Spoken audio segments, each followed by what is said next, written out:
नमस्कार, आप देख रहे हैं बीपी गंगा। मैं हूं स्नेहलता शुक्ला। 10 का दस्तावेज शुरुआत बड़ी खबर के साथ। अब्दुल्ला आजम के वोट डालने का अधिकार खत्म हो चुका है।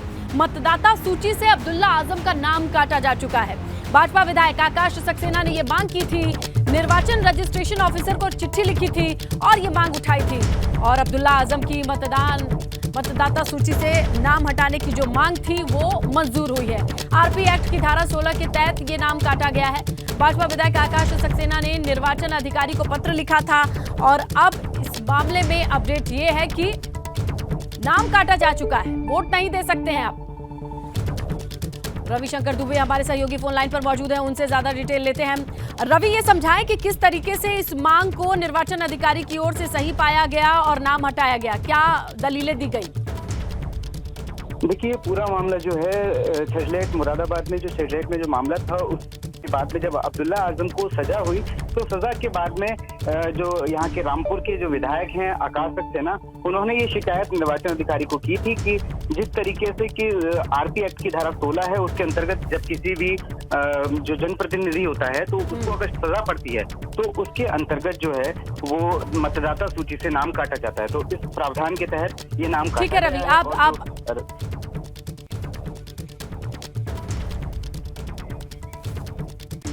रवि, आप हमारे साथ बने रहिए। देखिए, इसी मांग के बारे में जिसका जिक्र कर रहे हैं रवि, आकाश सक्सेना ने ये मांग उठाई थी और उन्होंने एक बात भी कही थी, उनका वो बयान वो सामने आया, वो हम आपको सुनवाते हैं।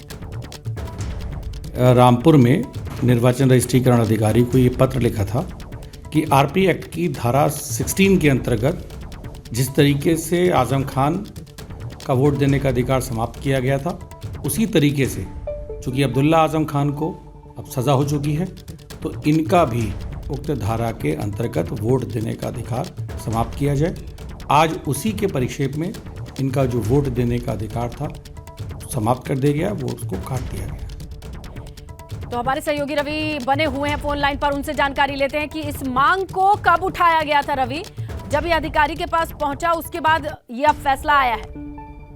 देखिए, बीते दिन ही ये जो एक पत्र था वो भाजपा के जो विधायक हैं रामपुर के आकाश सक्सेना, उन्होंने ये पत्र लिखा था और उन्होंने ये मांग की थी कि क्योंकि जिस तरीके से आजम खान के समय में जब उन्हें सजा पड़ी थी तो उनका भी वोट देने का अधिकार वो है रद्द किया गया था। उसी तरीके से अब जिस तरीके से अब्दुल्ला आजम को सजा हुई है तो उसके बाद में आरपी एक्ट की धारा 16 है जिसके अंतर्गत कोई भी जनप्रतिनिधि होता है और अगर उसे सजा होती है तो उसके तहत उसका जो वोट देने का अधिकार होता है वो खत्म कर दिया जाता है। तो उन प्रावधानों के तहत जो शिकायत की गई थी, कल ये शिकायत की गई थी और आज जो है सहायक निर्वाचन रजिस्ट्रेशन अधिकारी ने जो कार्रवाई की है उसके बाद में अब्दुल्ला आजम का नाम जो है इस मतदाता सूची से काटा गया है। अच्छा, इस खबर के बाद से जो समर्थक हैं जो हैं उनका क्या रिएक्शन सामने आया है रवि?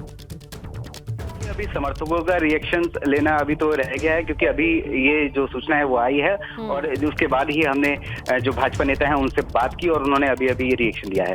फिलहाल जो सपा के जो समर्थक हैं उनसे भी बात करने की कोशिश करेंगे और जो भी रहेगा वो हम सामने दिखाएंगे। बिल्कुल बिल्कुल, ये एकदम ताज़ा अपडेट है इस पूरे मामले पर। हमारे सहयोगी रवि इसकी जानकारी दे रहे थे।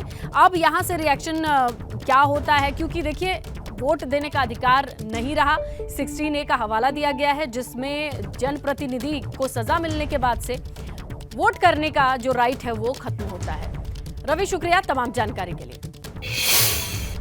सपा विधायक अब्बास अंसारी की पत्नी निखत अंसारी और उसके ड्राइवर नियाज से पुलिस की पूछताछ अभी भी जारी है। कोर्ट से रिमांड की इजाजत मिलने के बाद पुलिस ने दोनों से पूछताछ शुरू कर दी है और इससे पहले आज दोनों को चित्रकूट जेल से रिमांड पर लेने के बाद पुलिस ने सबसे पहले मेडिकल कराया, फिर दोनों को पुलिस लाइन ले जाकर पूछताछ शुरू हुई। शाम से ये पूछताछ चल रही है।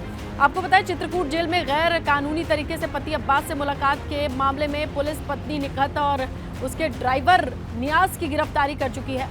पुलिस निखत से 3 दिन जबकि नियाज से 5 दिन तक पूछताछ करेगी रिमांड पे लेकर के, और इसकी प्रक्रिया जो है वो शुरू हो चुकी है।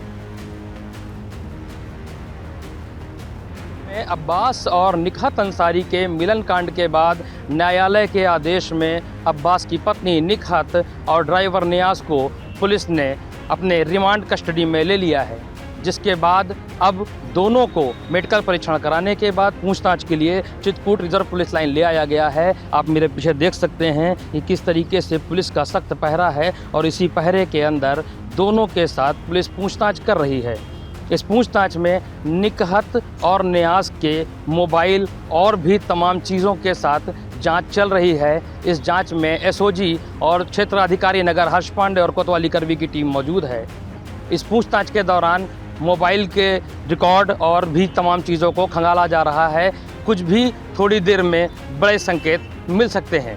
ज़ियाउल हक, एबीपी गंगा, चित्रकूट। नोएडा में पुलिस ने एक ऐसे गैंग का खुलासा किया है जो लोन देने का लालच देके रिकवरी के लिए अश्लील वीडियो के जरिए ब्लैकमेल करता था। गैंग के सदस्य इसके लिए चाइनीज ऐप का उपयोग करते थे। पुलिस ने गैंग का पर्दाफाश करते हुए 3 लोगों को गिरफ्तार किया है। पकड़े गए लोगों के पास से 8 मोबाइल फोन, लैपटॉप और सैकड़ों लोगों का डेटा बरामद हुआ है। मामला नोएडा थाना फेज 1 का है। बैंक्स का डाटा लेकर के और जो डिफ़ॉल्टर हो जाते थे, छोटे लोन्स में जो डिफ़ॉल्टर हो जाते थे, उसमें ये व्हाट्सएप पे उसको मैसेज करते थे और इसके अलावा जो है पॉर्न साइट्स की लिंक्स भी भेजते थे और उसको कहते थे कि अगर लोन नहीं दिया तो आपका जो है वो वीडियो एडिट करके और हम इसको एस्टेब्लिश कर देंगे, कहीं जो है वो पोस्ट कर देंगे सोशल मीडिया साइट। एयरलाइंस में जो है वो सिक्योरिटी और ग्राउंड स्टाफ के नाम पे जो है लोगों को ऑनलाइन जो है चीट करते थे, उनको बताते थे आपकी नौकरी लगवाएंगे और उसके बाद जो है उनसे 20,000 25,000 जो भी पैसा मिल जाता था वो पैसा डलवा देते थे और नंबर ब्लॉक कर देते थे। तो इस तरह से जो है वो ये ठगी करते थे। इसमें 3 लोग अरेस्ट हुए हैं। अभी इनका एक और साथी है राजू जो फरार है। दिल्ली कंट्रोल रूम से लखनऊ में सीएम आवास में बम मिलने की सूचना के बाद हड़कंप मच गया। डीसीपी मध्य ने बताया कि दिल्ली कंट्रोल रूम से बम मिलने की सूचना मिली। इसके बाद से लखनऊ में सुरक्षा चाक चौबंद कर दी गई। सीएम आवास समेत तमाम भवनों की जांच की गई। आपको बताया कि गौतमपल्ली थाना पुलिस ने सीएम आवास के पास आज सर्च ऑपरेशन चलाया था। राजभवन, लोक भवन, बापू भवन, विधानसभा भवन, अन्य संवेदनशील प्रतिष्ठानों की छानबीन की गई। हालांकि कुछ अधिकारियों का कहना है ये एक रूटीन चेकअप था।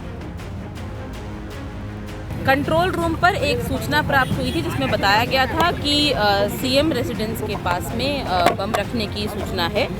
इस पर जो हमारी निर्धारित एसओपी है उसके तहत कॉल को तत्परता से ट्रेस किया गया और साथ में ही जो स्टैंडर्ड प्रोटोकॉल है सुरक्षा की उसको इम्प्लीमेंट करते हुए यहाँ पर बीडीडीएस की टीम्स द्वारा पूरे एरिया को सघनता के साथ चेक किया गया है और साथ साथ में जो यहाँ पर पूरा सुरक्षा का प्रबंध होता है, जो हमारा जो फोर्स यहाँ पर सुरक्षा व्यवस्था में लगा होता है उसको भी उसके द्वारा भी यहाँ पर मैनुअल रूप से चेक किया गया है और साथ में पूरे एरिया को हमारे द्वारा स्कैन किया गया है।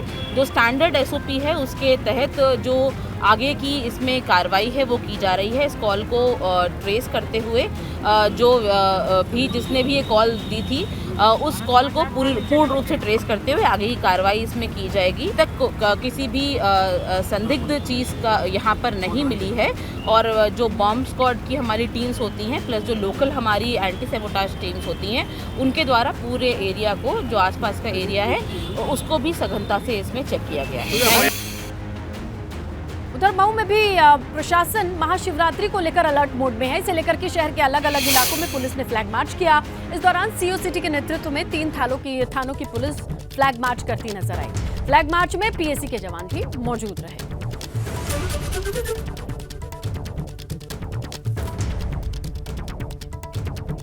तो देखिए जगह जगह सुरक्षा के मद्देनजर फ्लैग मार्च करती पुलिस नजर आई। हर वो इलाका संवेदनशील जो माना जाता है वहां उसे ट्रेस करने के बाद पुलिस की चहलकदमी देखी गई। संदेश देने की कोशिश की कानून व्यवस्था बनी रहे। बड़ा त्योहार है और संवेदनशील जगहों पर पुलिस फ्लैग मार्च करती नजर आई। मऊ की ये तस्वीरें आपके सामने हैं। पुलिस ने फ्लैग मार्च किया। देर शाम की तस्वीरें हैं। वहीं रायबरेली में भी महाशिवरात्रि को लेकर पुलिस प्रशासन चाक चौबंद सुरक्षा व्यवस्थाओं के साथ नजर आ रही है। जिले के तमाम शिवालयों में संवेदनशील जगहों पर पुलिसकर्मी की तैनाती के निर्देश हैं। साथ ही श्रद्धालुओं की सुविधा के लिए प्रशासन की ओर से कई जगहों पर चेकिंग रूम, हेल्प डेस्क भी बनाए गए हैं। जिले के एसपी आलोक प्रियदर्शी ने सभी से शांतिपूर्ण तरीके से महाशिवरात्रि मनाने की अपील की है।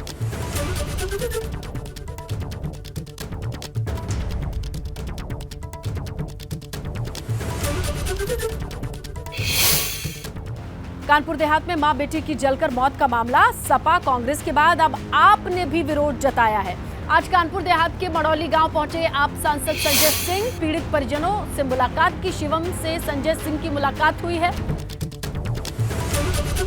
तो कानपुर कि इस मामले में कानपुर देहात में लगातार सियासी दलों के नेताओं का जमावड़ा लगा रहा। इसी क्रम में आपका भी नाम आता है। संजय सिंह सांसद हैं, वो पहुंचे और पीड़ित परिवार से मुलाकात की।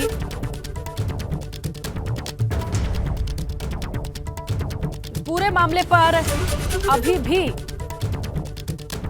सियासत दिखाई दे रही है। सियासत से जुड़े जो लोग हैं, सियासतदान, वो पहुंच रहे हैं। कांग्रेस की तरफ से प्रतिनिधिमंडल पहुंचा, समाजवादी पार्टी की तरफ से प्रतिनिधिमंडल पहुंचा और अभी ताजा तस्वीरें जो आप देखें वो आज की है, जहां आप सांसद संजय सिंह भी पहुंचे।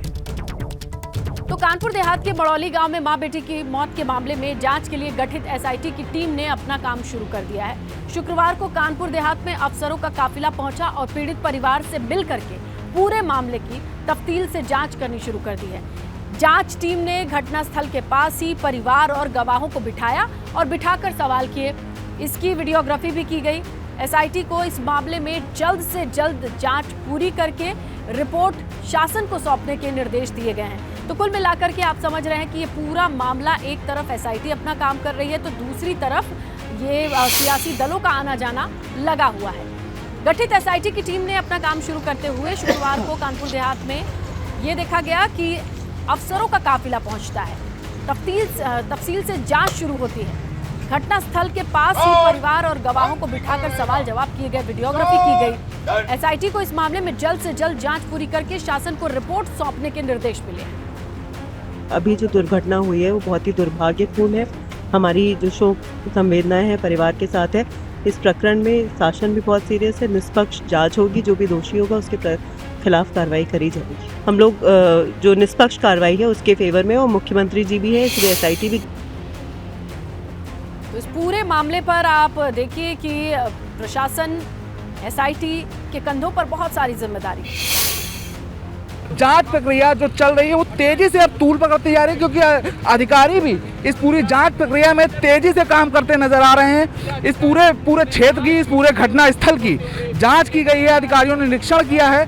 साथ ही साथ जो पीड़ित जो परिवार है उससे भी बात करी है अधिकारियों ने। जिलाधिकारी मौजूद रहे, मंडलायुक्त राजशेखर यहाँ पर मौजूद रहे। उनकी निगरानी में ये पूरी जांच कमेटी ने यहाँ पर जांच करी है, साक्ष्य इकट्ठा करे हैं, बयान लिए हैं। बयानों को वीडियोग्राफी के माध्यम से दर्ज किया गया है और अब जो पुलिस टीम है, जो पुलिस है, प्रशासन है, जो एसआईटी की टीम आई थी, वो पीड़ित को अपने साथ ले गई है और जो भी आगे बात होगी वो बताया जाएगा। फिलहाल अभी अधिकारियों ने कुछ भी नहीं बताया है। वो कह रहे हैं कि जांच का विषय है, ये जांच करके जो साक्ष्य होंगे, जो तथ्य होंगे, वो अधिकारियों के सामने शासन को भेज दिए जाएंगे। कानपुर देहात से विकास धीमान, एबीपी गंगा।